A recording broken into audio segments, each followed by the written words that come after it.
কোরআনে এমন ৫টি আয়াত আছে যেগুলো একজন মানুষের জীবনই পাল্টে দিতে পারে। সূরা বাকারা আয়াত ২-এ আল্লাহ বলেন, এটা সেই কিতাব যার মধ্যে কোনো সন্দেহ সংশয়ের অবকাশ নেই। ধর্মভীরুদের জন্য এ গ্রন্থ পথ নিদর্শক। আল্লাহ তাআলা সূরা রাদের আয়াত ১১-তে বলেন, আল্লাহ কোনো জাতির অবস্থান পরিবর্তন করেন না যতক্ষণ না তারা নিজেরা পরিবর্তন আনে। সূরা জুমারের আয়াত ৫৩-তে আল্লাহ তাআলা আরও বলেন, হে আমার বান্দারা, তোমরা যারা নিজের উপর জুলুম করেছ, আল্লাহর রহমত থেকে নিরাশ হও না।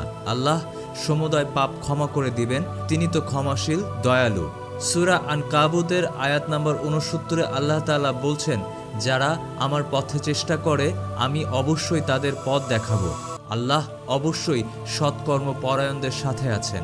সূরা ইনশিরার আয়াত ৫-৬ আল্লাহ তাআলা বলছেন, কষ্টের সাথেই স্বস্তি আছে, নিশ্চয়ই কষ্টের সঙ্গে স্বস্তি আছে। ভাবুন তো, এই ৫টা আয়াত যদি হৃদয়ে গেঁথে রাখেন, আপনার জীবনটা কি বদলে যাবে না?